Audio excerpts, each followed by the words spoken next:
Franck Ferrand sur Europe 1, au cœur de l'histoire. Samedi et dimanche prochain, les 23 et 24 novembre, pendant tout l'après-midi, l'Hôtel de Ville de Versailles accueille une nouvelle édition du Salon du Livre d'Histoire qui s'intitule Histoire de lire.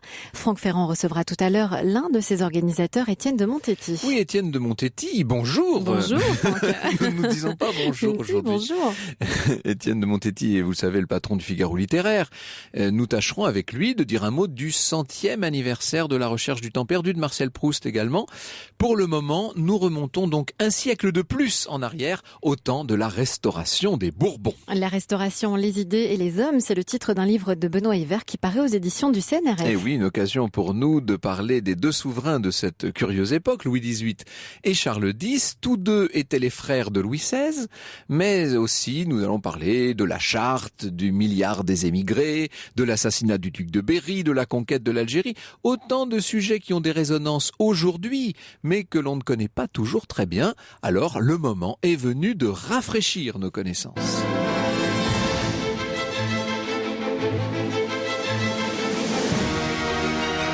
Europe 1, au cœur de l'histoire. Franck Ferrand.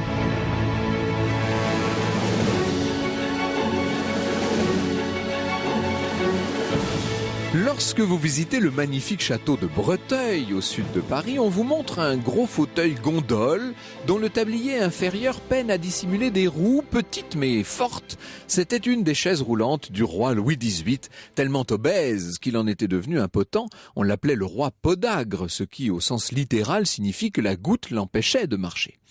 Alors, dès qu'il est question de Louis XVIII, vous voyez souvent au fond des yeux de vos interlocuteurs comme un flottement. En effet, ce gros homme est sans doute un des plus mal connus parmi les souverains français récents, et cela pour plusieurs raisons. D'abord, il succède à Napoléon, et ça, évidemment, ça lui a fait beaucoup d'ombre.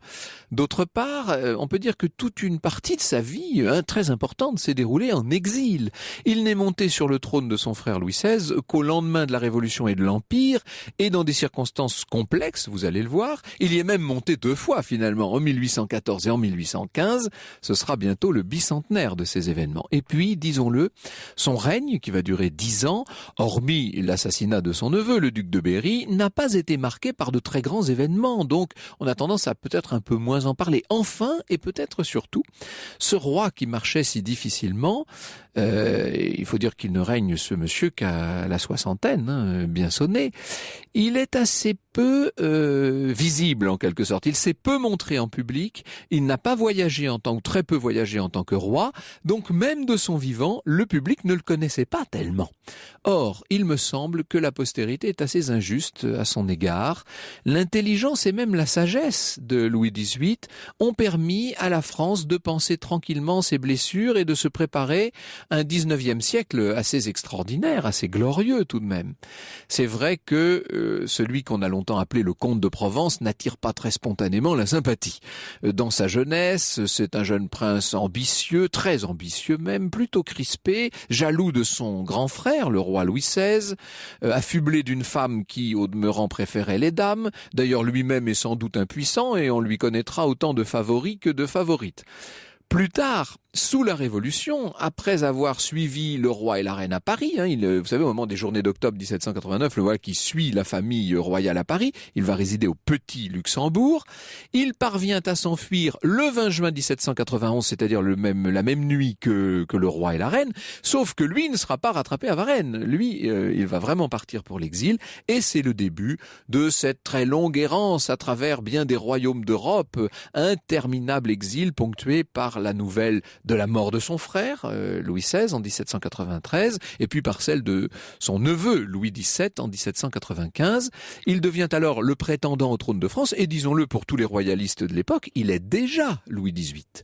Mais il va devoir patienter en exil encore pendant près de 20 ans. Il ne sera appelé au pouvoir par le Sénat et à l'instigation d'un certain Talleyrand, qu'après la défaite de l'empereur dans la campagne de France au printemps 1814. Et encore, Napoléon n'a pas dit son dernier mot, puisque moins d'un an plus tard, vous savez qu'il va débarquer de l'île d'Elbe en Provence, il remontera la vallée du Rhône jusqu'à Paris et se réinstallera au pouvoir pendant 100 jours jusqu'à la défaite de Waterloo, bien entendu. Ce qui veut dire que Louis XVIII a dû s'enfuir en catimini une deuxième fois. C'est donc pas une restauration qu'aura connue ce roi, mais deux. Il n'est définitivement de retour sur le trône que le 18 juillet 1815. Avec tout ça est quand même au départ pas très glorieux, et d'autant moins qu'il est revenu, comme on disait à l'époque, dans les fourgons de l'étranger. Chateaubriand essaiera bien de lui sauver la mise devant la postérité en disant « Louis XVIII, roi régnant ou en exil, était roi partout comme Dieu est partout ». Admettons. Alors, revenons peut-être à la première restauration, celle de 1814. L'empereur signe son abdication le 6 avril 1814 à Fontainebleau. Vous savez que depuis la campagne de Russie, en novembre 1912, enfin le retour de Russie, l'Empire est vraiment devenu fragile. En 1813, c'est la fameuse défaite de Leipzig. Et là, c'est le début de cette chute inéluctable. Le Sénat français et le corps législatif prononcent à ce moment-là la déchéance de Napoléon, le 2 avril 1814. Et 4 jours plus tard, le Sénat rédige un projet constitutionnel qui appelle au trône Louis, frère du dernier roi. Alors pourquoi ce choix ? Eh bien, parce qu'en vérité, c'est Monsieur de Talleyrand qui voulait absolument de Louis XVIII. Voilà ce que nous dit Pierre Gaxotte. Talleyrand se chargea de convaincre le tsar, le roi de Prusse et le généralissime autrichien. La régence, Bernadotte, la République, disait-il, sont des intrigues. La restauration seule est un principe. Et le duc d'Orléans, demandait le tsar. Oh, le duc d'Orléans, c'est une autre aventure. Prendre un roi électif dans la famille du roi légitime, c'est introduire la turbulence dans ce qui serait destiné à rétablir le repos, disait Talleyrand. Mais Louis XVIII est un inconnu. Tant mieux, répond Talleyrand. C'est l'institution qui compte et non l'homme. Nous ne voulons pas jeter la nation française au pied d'une nouvelle idole. Il s'agit d'une combinaison politique où la légitimité entre comme gage du repos public et par voie de conséquence comme gage du repos européen. Ça, c'est le grand argument de Talleyrand, bien entendu. Le 24 avril 1814, la monarchie de droit divin est donc restaurée en France. Arrive bientôt à Paris le frère cadet du nouveau roi, le comte d'Artois, qui prend le titre de lieutenant général du royaume, se fera appeler monsieur à la cour, il est maintenant le frère du roi. C'est lui qui succédera à son frère 10 ans plus tard sous le nom de Charles X. Et Louis XVIII, qui se trouvait jusque-là en Angleterre, peut donc débarquer à Calais. On imagine dans quel climat d'enthousiasme. Louis XVIII fait son entrée à Paris le 3 mai 1814. Il est accueilli avec soulagement, les Français le voient comme ce garant du retour à la paix qu'il est. Et le 4 juin 1814, ça c'est important, c'est peut-être la seule chose à retenir finalement, c'est cet acte symbolique essentiel de la restauration des Bourbons. Le nouveau roi Louis XVIII accorde aux Français une charte constitutionnelle qui a été, c'est le moins qu'on puisse dire, très longuement mûrie durant les années d'exil.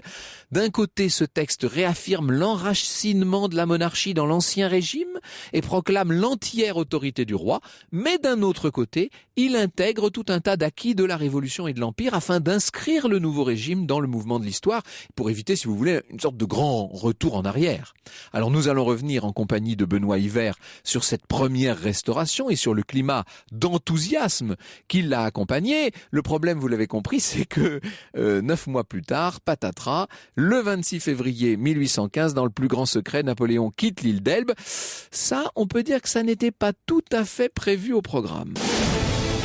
Franck Ferrand, 14h, 15h sur Europe 1. Et nous revenons avec vous, Franck Ferrand, au retour de Louis XVIII au pouvoir. Et oui, un retour, on pourrait presque dire, au pluriel. Napoléon a donc fait la traversée depuis l'île d'Elbe à bord de l'Inconstant avec son état-major. Il débarque, vous savez, le 1er mars 1815 à Golfe-Juan. Donc, Golfe-Juan, à l'époque, ce n'est qu'une bourgade de pêcheurs, faut bien dire. C'est le début de ce qu'on va appeler les 100 jours, cette épopée des 100 jours. Alors, à Paris, aux Tuileries, le roi est informé, bien sûr, dès le 5 mars, par Monsieur Chappe. Vous savez, le directeur du Télégraphe qui, en l'occurrence, a pris une nouvelle tellement surprenante qu'il est venu l'annoncer en personne au roi. Louis XVIII se trouve dans son cabinet de travail avec le baron de Vitrolles, son secrétaire d'État. Échappe donc, lui apporte la dépêche. Louis XVIII la découvre. Il dit « C'est Bonaparte qui a débarqué sur les côtes de Provence ». C'est vrai que ça paraît tellement invraisemblable. Sur le coup, le roi ne se montre pas. Je dis pas qu'il n'est pas inquiet, mais il ne se montre pas trop inquiet. Il dit à Vitrolles de porter l'information au ministre de la Guerre, qui saura ce qu'il a à faire, dit-il. Et le ministre de la Guerre, en l'occurrence, c'est quand même le maréchal Soult. C'est pas n'importe qui, hein. C'est celui qui en 1814, avait été le dernier guerrier de l'Empire à combattre l'ennemi.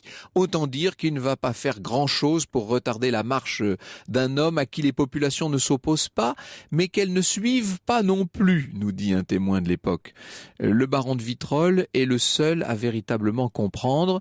Il demande d'ailleurs au comte d'Artois, au futur Charles X, de partir pour Lyon, afin, selon le texte de l'ordonnance royale, de courir sus à Bonaparte, traître et rebelle. Et il sera suivi quelques heures plus tard par le duc d'Orléans, le futur Louis-Philippe, ce qui ne manque pas de sel quand on songe. Vous voyez un peu ce raccourci historique, tous ces rois et tous ces empereurs sur une même route, si je puis dire. Le pouvoir est à prendre. Seulement, dès le lundi 13, le comte d'Artois est de retour. Il n'a pas réussi sa mission. Les régiments se sont renversés. Ils sont tous du côté de l'empereur et on craint une conspiration. Soult est montré du doigt. Il doit démissionner. Clark, duc de Feltre, le remplace. C'est lui aussi un ancien compagnon de l'empereur, décidément. C'est même un ancien ministre de la guerre de Napoléon. Il a retourné sa veste, comme tant d'autres. Rappelez-vous ce que nous racontait Jean Tullard à ce même micro il y a quelque temps. Depuis les adieux de Fontainebleau, il fait partie de ceux qui crient « Vive le roi !» avec tellement de conviction qu'en haut lieu, on a confiance en lui. C'est une erreur. Il dirige vers l'axe Lyon-Paris toutes les troupes disponibles qui vont faire en vérité autant de soldats pour l'empereur. C'est comme s'il lui avait livré sur un plateau de vermeil. À ce moment-là, Louis XVIII ne sait plus trop à quel saint se vouer, ou en tout cas à quel grand chef. Il se tourne vers Ney, maréchal Ney. Depuis le 10 mars, le maréchal barre la route de Paris, répétant sans cesse qu'il ramènera Bonaparte dans une cage de fer. Il n'a pourtant que 6 000 hommes avec lui, assez peu sûrs. Napoléon, maintenant, en a 14 000. Le 16 mars, il y a ce fameux discours de Louis XVIII. Je le cite. « Je ne crains rien pour moi, mais je crains pour la France. Celui qui vient allumer les torches de la guerre civile y apporte aussi le fléau de la guerre étrangère. Il veut mettre notre patrie sous son poing de fer. Il vient enfin détruire cette charte constitutionnelle que je vous ai donnée, cette charte mon plus beau titre de gloire aux yeux de la postérité, cette charte que tous les Français chérissent et que je jure ici de maintenir. » Alors on entend vive le roi, on veut mourir pour le roi, le futur Charles X se jette dans les bras de son frère. Pour l'instant, Louis XVIII n'a pas prévu de partir. Il envoie son neveu Berry prendre le commandement de l'armée royale, qui compte quand même 20 000 hommes. Seulement voilà, l'armée, elle se retourne, et plus vite de plus en plus vite. On nous appelle à Paris pour le roi, disent les lanciers, mais nous y allons pour l'empereur. C'est comme ça. Les militaires préfèrent être simples soldats de Napoléon plutôt qu'officiers de Louis XVIII. Que voulez-vous? Le 18 mars 1815, Louis XVIII est informé que Napoléon se rapproche dangereusement. L'empereur a même quitté Auxerre. Je vois que tout est fini sur ce point, dit Louis XVIII. Ne nous engageons pas dans une résistance inutile. Je suis résolu à partir. Et c'est Vitrolles qui va organiser ce départ tout piteux de Louis XVIII en pleine nuit. On n'a pas besoin de soleil pour éclairer la honte de cette fuite, dit le ministre. Il vaut mieux la couvrir de l'ombre de la nuit. On suggère de placer les équipages royaux hors de Paris. Louis XVIII les rejoindra, dit-on, en chaise à porteur. Et là, le duc de Berry, qui est un neveu pas très respectueux, dit « Mais où voulez-vous qu'on trouve une chaise assez large et 2 hommes assez forts pour porter le roi ?» Et on dit que Louis XVIII, dans tout ce climat, aurait néanmoins ri à la sortie. Le soir du 19 mars, des voitures se placent dans la cour du Palais des Tuileries. Il est 23h30, comme nous dirions nous aujourd'hui, 11h30 de relevé. Il pleut. Le roi apparaît soutenu par Blacas et par le duc de Duras, le premier gentilhomme de sa chambre, et le voilà qui s'en va. Il ne faut pas s'y tromper. Il y a une grosse émotion autour de ce départ. Comme par un mouvement spontané, nous tombâmes tous à genoux en pleurant. Les uns saisissent les mains, les autres les habits du roi, a écrit un témoin de la scène. Nous nous traînions sur les marches de l'escalier pour le considérer, le toucher de près, ce ne sont que gémissements et sanglots. On entend au loin la foule qui crie « Vive le roi, mes enfants, en grâce !» supplie Louis XVIII. « Épargnez-moi, j'ai besoin de force, je vous reverrai bientôt. » Et le voilà donc qui part, il murmure à Blacas, mécontent, « Je t'avais prévenu, je ne voulais pas les voir, on aurait dû m'épargner cette émotion. » Un dernier geste d'adieu, entouré des gardes du corps, la voiture prend le chemin de la barrière Saint-Martin et le silence retombe sur les Tuileries. Dans la précipitation, les pantoufles du roi ont été oubliées, ce que Sa Majesté regrettera amèrement. Franck Ferrand, 14h, 15h sur Europe 1. Et nous revenons avec vous, Franck Ferrand, à la vie de Louis XVIII.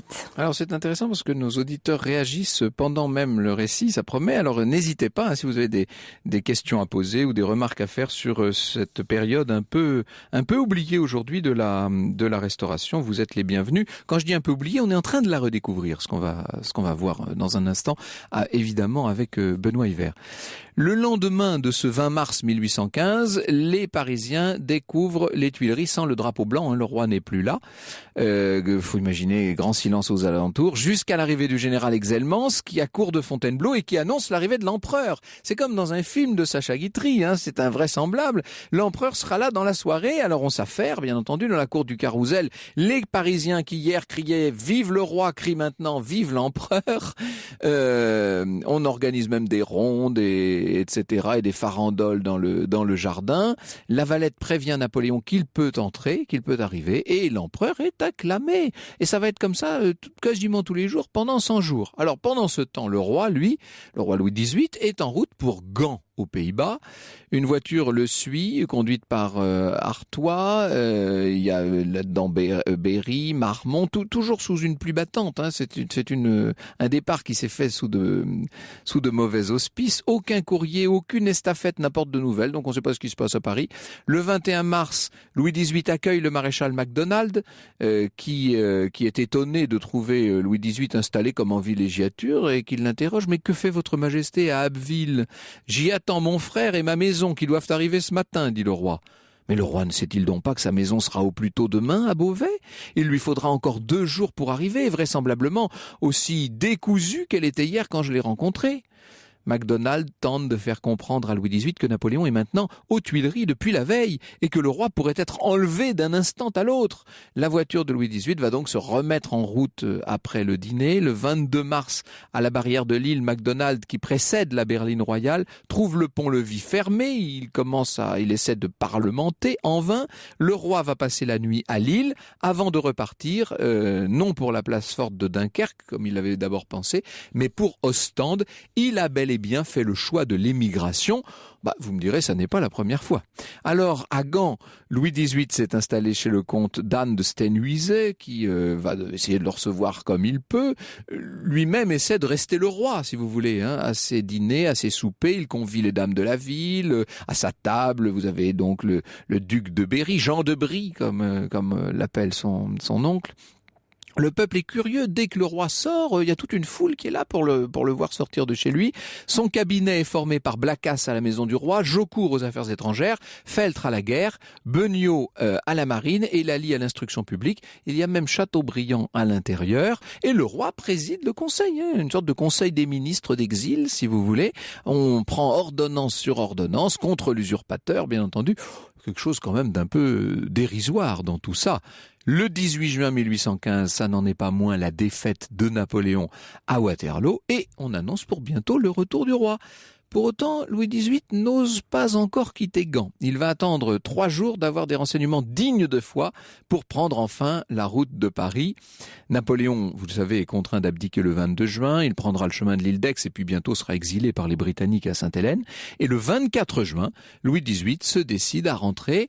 Il arrive en France par le Cateau-Cambrésis où il annonce qu'il est de retour dans le royaume. À Cambrai, il déclare solennellement qu'il pardonne donne tout aux Français égarés. Là, c'est quand même plus difficile que le premier retour, que celui de 1814.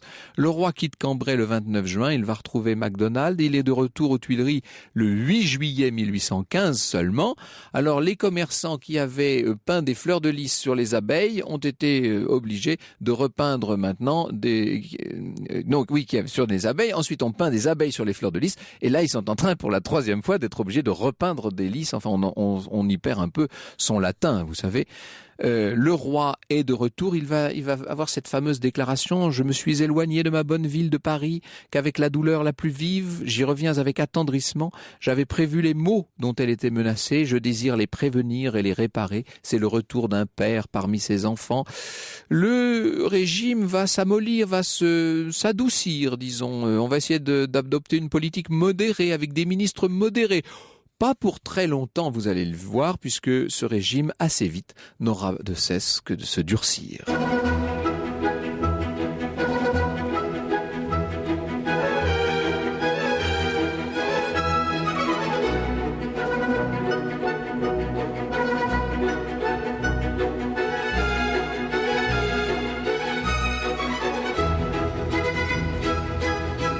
Les 9 années qui restent encore à Louis XVIII et puis ensuite le règne pendant 6 ans de son frère Charles X, voilà qui compose ce qu'on appelle la période de la Restauration. C'est ce dont nous parlons dans un instant en compagnie de Benoît Yver, auteur aux éditions du CNRS de La Restauration, les idées et les hommes. Ce sont ces idées, ce sont ces hommes qui nous intéressent aujourd'hui.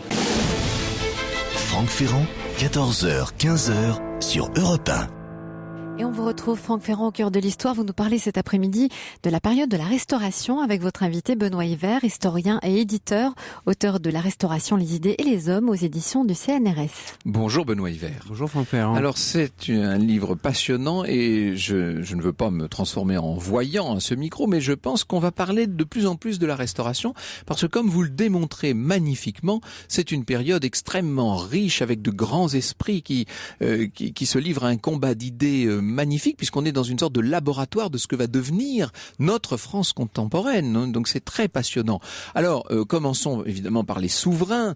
J'ai raconté les déboires de Louis XVIII en 1814 et 1815. C'est une installation, on va dire, difficile au pouvoir. Le roi lui-même est assez impotent, il va l'être de plus en plus. Et il disait à son entourage: vous vous plaignez d'un roi sans jambes, vous verrez ce que c'est qu'un roi sans tête, en propos de son frère. Car il ne s'entendait pas très bien avec ce frère qui régnera après lui sous le nom de Charles X.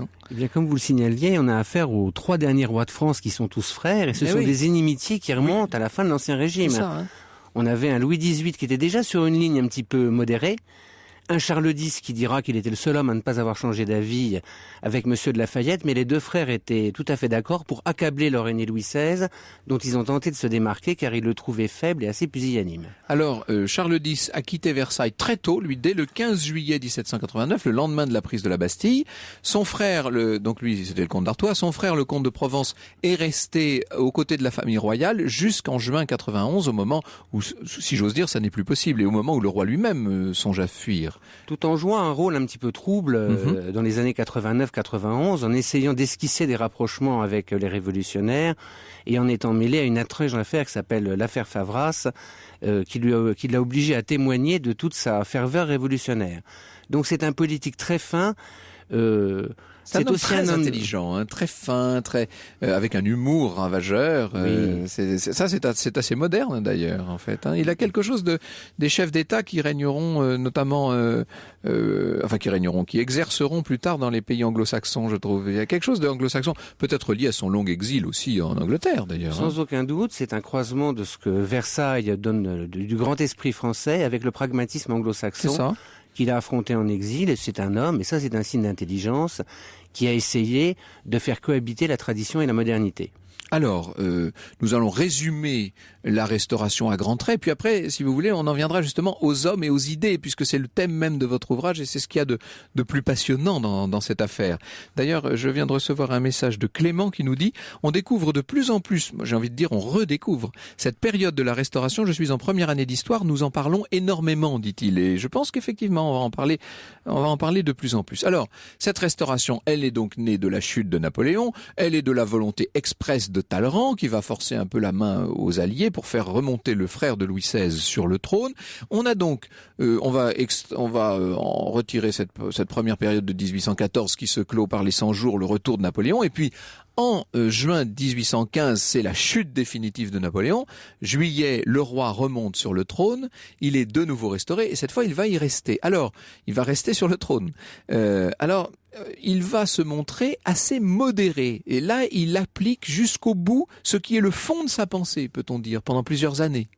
Oui, qui est un petit peu l'ouvrage de sa vie, d'avoir essayé d'enraciner la royauté dans la durée en étant parfaitement conscient de la véritable révolution dans tous les sens du terme qui s'est opérée entre 1789 et 1815, et en essayant, comme a su le faire l'Angleterre lors de la glorieuse révolution de 1688, d'adopter une légitimité ancienne avec un régime moderne, en essayant de faire cohabiter la France du passé, la grande aristocratie, qui est en partie revenue d'exil en 1814. Et qui se montre en grande partie ultra-royaliste, on va les appeler les ultras. Hein, relisons les romans, les grands romans de Stendhal et de Balzac. Exactement. On a tous lu un grand livre qui a pour origine la Restauration. Et oui, c'est vrai que tous nos grands romans du 19e siècle, ils seront écrits plus tard, mais ils se passent pour l'essentiel, c'est vrai, dans cette période-là. La politique modérée, c'est jusqu'à l'assassinat du duc de Berry, finalement. C'est entre 1816 et 1820, c'est ce qu'on appelle un petit peu rapidement la restauration libérale, où le roi confirme toujours cette volonté d'allier le passé et le présent. Le premier ministériat, parce que la Restauration invente la présidence du Conseil, ancêtre de Matignon, au profit de Talleyrand, en associant le duc de Richelieu, qui est un émigré très intelligent, qui a été gouverneur d'Odessa, avec un jeune pouce né de la Révolution et de l'Empire, qui s'appelle Élie Decazes. Oui, qui est le favori du roi. Qui est le favori. Il y a eu des favoris, il y a eu des favorites, comme vous le signaliez. Et les deux hommes cohabitent très bien durant 3 ans et président à ce que Rivarol appelait la Révolution royale en 89. Ou ce que souhaitait Mirabeau aussi, plutôt que de subir en permanence les événements, que la royauté reprenne la main, mais qu'elle le fasse par une politique d'ouverture à la France nouvelle. Et il y a des très grandes lois. La loi d'Auxerre de 1819 sur la presse, n'en cite qu'une, pose tous les principes de responsabilité, de liberté de la presse, de diffamation, qui président encore aujourd'hui. Il y a une loi d'assouplissement du régime militaire qui fait là aussi cohabiter la naissance et le mérite. Il y a une loi électorale très révolutionnaire pour l'époque. Et puis, en 1820, il y a cet assassinat du duc de Berry que j'ai eu l'occasion de raconter plusieurs fois dans ma carrière dans cette maison, parce que c'est un moment très dramatique, magnifique, une espèce de nuit d'opéra. D'ailleurs, ça se passe à l'opéra, cette agonie du prince qui n'en finit pas de mourir, de perdre tout son sang, enfin, de la famille royale autour. Enfin, tout ça est très spectaculaire. Mais c'est un choc psychologique considérable, et ça va donner un grand coup de barre à droite, si je puis dire. Hein. Ça donne corps, entre guillemets, à la théorie du futur Charles X, qui dit, en gros, à son frère, vous faites comme Louis XVI. Vous pratiquez une ouverture, vous croyez que vous allez vous rendre populaire en vous ouvrant à gauche, vous ne récoltez que le mépris des vôtres, les ultras, et vous ne parvenez absolument pas à conquérir sur vous votre mécontentez gauche. votre camp sans séduire l'autre. On connaît ça à toutes les époques. De la politique française. N'est-ce pas? Et là, Louis XVIII, qui commence un petit peu à vieillir et qui est vraiment très choqué par l'assassinat de son neveu, petit à petit, laisse presque son frère commencer à régner de son vivant. Et ça va être donc après la mort de Louis XVIII en 1824, le règne donc de ce comte d'Artois qui devient le roi Charles X. Alors là, c'est un règne ultra, précisément. Eh bien, puisqu'on continue dans la mondialité, Charles X a fait ce qu'il a dit ce qu'il avait promis de faire depuis le début. Il considérait qu'il fallait lui réviser la charte dans un sens à la fois royal et favorable à la grande propriété foncière. L'idée étant que la bourgeoisie est l'ennemi naturel du pouvoir royal. Je vais résumer, même un peu vulgariser. La bourgeoisie, c'est l'argent. L'aristocratie foncière, c'est le passé et la terre. Elle a un alliage naturel à faire avec la paysannerie. Et ça, c'est dans les mémoires de Villèle, un des hommes d'État les plus intelligents des ultras. Unissons ces deux forces contre la bourgeoisie qu'on ne parviendra jamais à séduire. Les paysans et la vieille aristocratie foncière contre une bourgeoisie qui est facteur de désordre en quelque sorte. Qui est urbaine, qui est facteur de désordre, qui est intéressée par l'argent, qui n'a pas le sens de l'intérêt supérieur du pays. On ne peut pas dire que la haute aristocratie soit pas intéressée par l'argent, parce qu'on va quand même lui donner 1 milliard de dédommagements pour la Révolution. Faut dire un mot de ça quand même. Alors, c'est une des lois que je trouve typique de l'échec de la Restauration. Elle part d'un relativement bon principe au début. Il s'agit d'indemniser les familles, essentiellement, mais il y a aussi des familles bourgeoises qui ont été spoliées par la Révolution française, qui a quand même confisqué des biens de manière totalement illégale. Il faut bien faire quelque chose pour quand vous êtes un ancien propriétaire et que vous revenez sur vos terres que vous avez perdues, vous avez le droit à une compensation. Et d'ailleurs, les deux qui vont en sortir les plus riches sont Louis-Philippe et Lafayette, les deux figures de proue du Parti libéral. Mais au lieu de dire faisons une loi de réconciliation, ça c'est l'aspect de Louis XVIII qui avait un mot d'ordre, union et oubli, on va en faire une loi d'épuration et de procès de la Révolution française en disant la Révolution a été satanique, c'est elle qu'il faut condamner. Et bien, évidemment, on heurte tout le monde et on crée un climat de mini-guerre civile. Alors il y aura aussi, on en dira un mot tout à l'heure, cette conquête de l'Algérie qui est un succès pour Charles X, qui va lui donner des ailes en quelque sorte jusqu'à ce qu'il fasse voter ces fameuses lois considérées comme liberticides qui précipiteront sa chute. Ce sera la révolution des Trois Glorieuses en 1830 et l'avènement du cousin du roi, le duc d'Orléans, celui qui deviendra Louis-Philippe Ier, non plus roi de France mais roi des Français. On entre dans la monarchie constitutionnelle et ce sera la fin de la Restauration proprement dite. Alors qui ont été les grandes figures de cette restauration? On va peut-être mettre de côté Talleyrand, Chateaubriand qu'on connaît déjà bien et on va essayer avec vous Benoît Yver de découvrir cet après-midi un certain nombre d'inconnus. On va parler de Decazes bien sûr, on va parler de Joseph Fiévé, des noms qui mériteraient d'être bien mieux connus qu'ils ne le sont. Franck Ferrand, 14h, 15h sur Europe 1.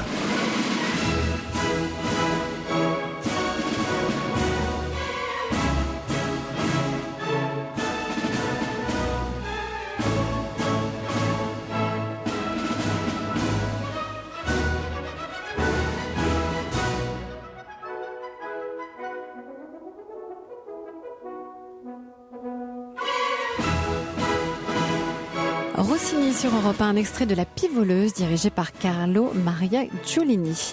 Vous nous parlez dans Cœur de l'Histoire cet après-midi, Franck Ferrand, de cette période de la Restauration et de ces grandes figures. Et oui, voilà, des idées et des hommes, c'est le thème même de cet ouvrage de Benoît Yver sur la Restauration. Alors, je disais qu'on va mettre de côté un certain nombre d'hommes très célèbres et dont les idées ne le sont pas moins, évidemment, Monsieur Talleyrand, Monsieur de Chateaubriand, et nous intéresser à quelques inconnus ou méconnus. Je pense à Élie Decazes, dont vous brossez un portrait magnifique, Benoît Yver. C'est d'abord un extraordinaire personnage de roman qui est né en 1780, qui a commencé sa carrière comme beaucoup de personnes à l'époque par un rôle assez modeste. Il était secrétaire de Laetitia Bonaparte et en 1815, il se retrouve présent et bien présent aux côtés de Talleyrand, qu'il qualifie d'assez beau garçon perruquier et qui, ne sachant pas trop quoi en faire, le nomme préfet de police avec pour objectif d'avoir un homme à lui pour surveiller Fouché.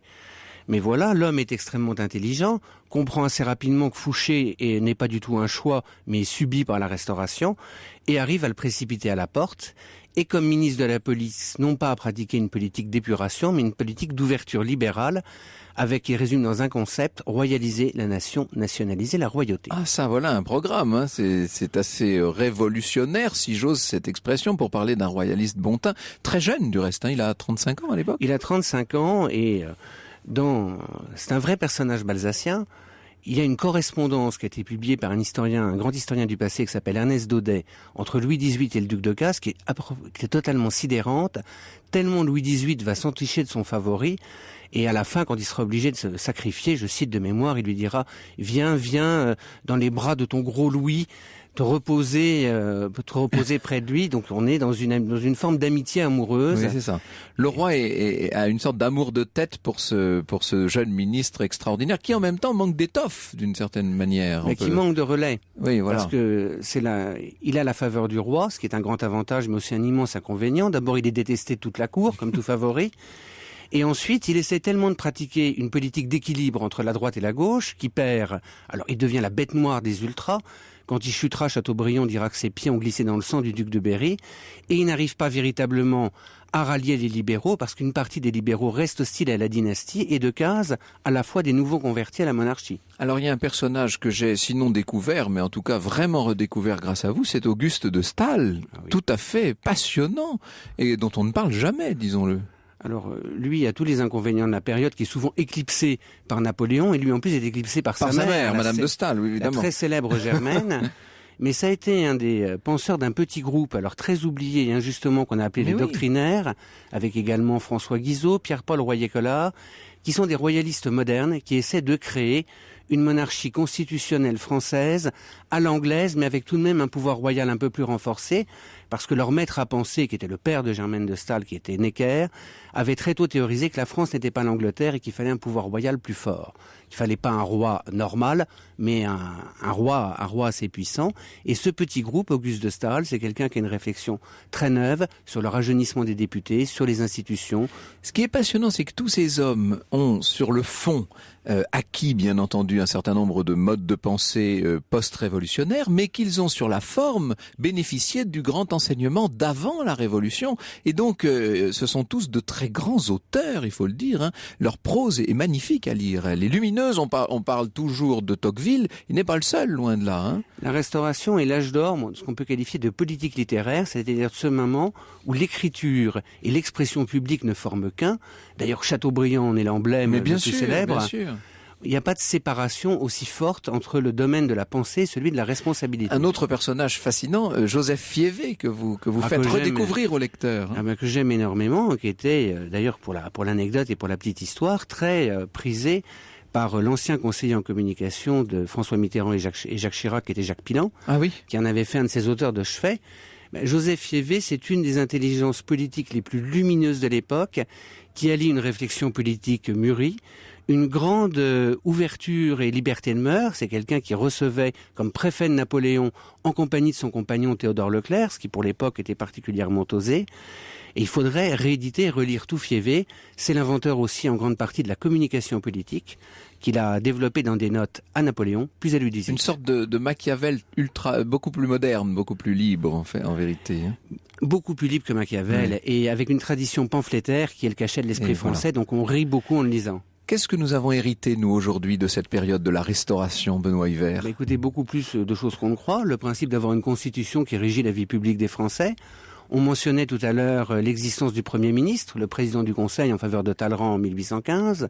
L'existence de 2 chambres, l'idée d'avoir une chambre de proposition assez jeune et une chambre des sages, qu'aujourd'hui on appelle Sénat et Chambre des députés, mais qu'à l'époque on appelait chambre haute et chambre basse, et tous les principes modernes en matière de liberté publique, ça fait tout de même beaucoup. C'est beaucoup, oui. C'est-à-dire qu'en fait c'est le socle de notre monde contemporain. Je disais ça tout à l'heure, ça n'est pas faux probablement. Hein. Le socle inavoué, mais un socle réel. Notre période, écrivez-vous, comme toutes celles marquées par une crise profonde, a plus que jamais besoin de puiser dans le riche répertoire de notre passé pour tenter d'éclairer le présent sans se laisser abuser par les anachronismes, ça c'est compliqué, ni désabuser par une tendance à l'autoflagellation qui sont les 2 mêmes faces d'un monde sans repères. Grâce à vous, les repères, ils sont là, Benoît Yver. La Restauration, les idées et les hommes, c'est publié par le CNRS. Merci beaucoup d'être venu nous raconter ce moment un peu oublié de notre histoire. Franck Ferrand, 14h, 15h sur Europe 1. Et à l'occasion du Salon du Livre d'Histoire de Versailles, Histoire de lire, qui démarre ce week-end à l'Hôtel de Ville de Versailles, vous recevez Franck Ferrand, Étienne de Montetti, directeur adjoint de la rédaction du Figaro et directeur du Figaro littéraire. Et en l'occurrence, président de cette association Histoire de lire qui organise le salon de Versailles. C'est un grand rendez-vous, ça, Étienne de Montetti. Ça fait combien d'années maintenant Ça sera la 6e année. Et oui, voilà, le temps passe. Le temps passe, voilà. Et l'aventure s'articule en deux opérations. Toute cette semaine, on va dans les collèges et de Versailles et des villes limitrophes, Viroflay, le Chêne-et-Buc, avec des historiens, François Kersaudy, Thierry Lenz, Alexandre Maral, rencontrer les collégiens, aller dans les classes, bien, bravo. Préparer vos auditeurs de demain, mais aussi les lecteurs de livres d'histoire de demain et d'aujourd'hui. Parce que vous savez que nous avons beaucoup de jeunes auditeurs que je salue d'ailleurs. Voilà, et on essaye d'incarner à leurs yeux l'histoire en montrant que c'est pas seulement des souvenirs anciens, mais qu'il y a des hommes, les historiens, les historiennes qui peuvent venir de manière vivante évoquer le passé. Et puis ce week-end, donc samedi 22 et dimanche 23 novembre, à l'hôtel de ville de Versailles. Non, alors en l'occurrence c'est samedi 23 et dimanche 24. C'est 23 et 24, oui. Pardon, j'ai les dates qui m'échappent. Il y a 130 auteurs qui viennent. Il y a le prix Goncourt Pierre Lemaître qui a fait un très beau livre historique, un roman historique sur la guerre de 14, mais il y a aussi Laurent Deutsch, il y a Frédéric Mitterrand, il y a Jean-François Parrot, il y a Jean Descartes, enfin, tous ces historiens qu'on connaît, dont on connaît les sujets, qui viennent pendant 2 jours rencontrer les lecteurs. Il y aura votre serviteur qui va venir sur la pointe des pieds. Exactement. Thierry Geffrotin également de notre maison sera là. Enfin, un certain nombre d'habitués de cette émission aussi, parce que il faut bien reconnaître que parmi tous ces grands auteurs d'histoire, il y a des fidèles au cœur de l'histoire. Il y a beaucoup de passerelles. Exactement. Entre l'édition et la radio. Une passion commune qui s'exerce de multiples manières pour faire aimer l'histoire. On va parler de Le Nôtre, j'imagine, c'est le 4e centenaire. Là, exactement. L'année Le Nôtre est très importante à Versailles. Et il y a un grand livre qui est sorti, une biographie importante sur Le Nôtre de Patricia Bouchenaud-Deschamps. Donc voilà, il y aura un débat autour de Le Nôtre, puisque beaucoup de rencontres se font autour de débats, de lectures scéniques ou de café des auteurs, ce qui permet... tout ça dans les grands salons de l'hôtel de ville de Versailles, ça n'est pas rien. Cet hôtel de ville de Versailles construit en 1900, qui était un peu une réponse de la République au château des rois, d'ailleurs, avec ce côté très monumental et très somptueux. Et donc on a de la place pour s'ébattre. Mais il y a tellement de monde qu'il faut ça en même temps. Tous les Exactement, il faut même une tente qui est dressée devant l'hôtel de ville, puisque pour la jeunesse, l'histoire, à travers la bande dessinée ou des récits pour la jeunesse, eh bien, nous avons été obligés d'installer une tente privant les auteurs des magnifiques salons de l'hôtel de ville, mais c'est quand même un endroit agréable. Alors, puisque vous êtes là, Étienne de Montetti, je tenais à ce que nous parlions d'un numéro hors série du Figaro consacré à Marcel Proust. C'est le numéro anniversaire, puisque du côté de chez Swann, le premier tome de La Recherche du temps perdu a été publié en 1913, il y a donc 100 ans. Et alors nous avions fait une émission sur Proust avec Raphaël Enthoven l'année dernière. Depuis, Raphaël Enthoven, avec son père Jean-Paul, a signé le dictionnaire amoureux de Marcel Proust. Et vous signez, au Figaro, vous avez réalisé ce très beau numéro. C'est vraiment, et je ne dis pas ça parce que vous êtes là, c'est vrai, je voulais en parler et je suis ravi que de profiter de l'occasion. Il y a tout ce qu'aiment les amoureux de cet univers. En fait, vous avez fait une sorte de grand collector, comment dirais-je, en vérité, une sorte de conservatoire de ce qu'aiment les amoureux de Proust. Oui, et on l'a fait pour une raison précise, c'est qu'il y a une histoire très très étroite entre le Figaro et Proust. Proust, qui n'avait pas d'activité professionnelle très régulière, écrivait dans le Figaro, il racontait les soirées où il était allé. C'était un collaborateur fréquent, très lié à Gaston Calmette, le directeur du Figaro, qui mourra tragiquement, on l'a déjà raconté à ce micro, bien sûr, oui. En 1913. Et quand Marcel Proust écrit La Recherche, les premières pages, à qui les confie-t-il? À Gaston Calmette. Et les lecteurs du Figaro ont eu la primauté des premières pages de Swann, notamment la scène célébrissime maintenant des fameuses aubépines en fleurs. Bien sûr. Ça crée ce lien très important entre nous deux. Justement, tous les décors de La Recherche, tous les personnages, de la duchesse de Guermantes à Madame Verdurin, en passant par la grand-mère du narrateur, etc., et le docteur Cottard, ils sont tous là, si je puis dire. Et puis, on a une sorte de résumé de l'œuvre qui nous permet d'entrer dans ce qui n'est pas une action, mais ce qui est un univers. Et c'est ce qui est très réussi, je trouve, dans ce numéro hors série, c'est que vous avez su convoquer cet univers, on y est complètement plongé. Et donc je le recommande chaudement, vous l'aurez compris, ce numéro anniversaire, Marcel Proust, c'est un hors série du Figaro. Merci beaucoup Étienne de Montetti. Merci. Et donc, alors moi j'irai pas samedi, mais je serai là dimanche, mais vos auteurs seront là dès samedi, 14h évidemment, à l'hôtel de ville de Versailles. Merci beaucoup. Merci.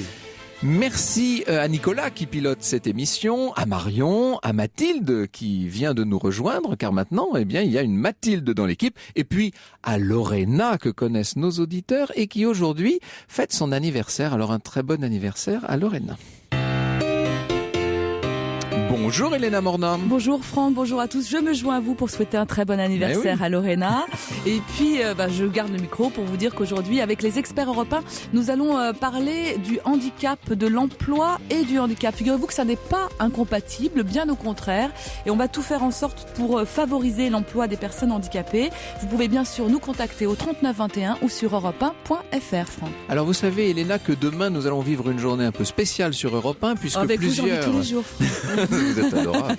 On va se mettre à l'heure de Dallas. On repart 50 ans en arrière. On va revivre évidemment cette journée dramatique de l'assassinat du président Kennedy. Alors nous, dans Au cœur de l'histoire, nous reviendrons sur un certain nombre des thèses qui ont été émises, sur de nouvelles thèses d'ailleurs qui viennent de surgir. Complot, pas complot. Moi, je suis convaincu. Alors, j'aime pas ce terme de complot parce qu'évidemment, il est dépréciatif, mais je suis convaincu de la conjuration. Vous verrez que mon invité, lui, est moins convaincu. Eh bien, nous aurons ce débat demain. Nous serons le 22 novembre. Ça fera donc exactement 50 ans que le président Kennedy mourait à Dallas. Franck Ferrand sur Europe 1, au cœur de l'histoire. Cœur de l'histoire. Cœur de l'histoire. Cœur de l'histoire. Cœur de l'histoire. Cœur de l'histoire. Cœur de l'histoire. Cœur de l'histoire. Cœur de l'histoire.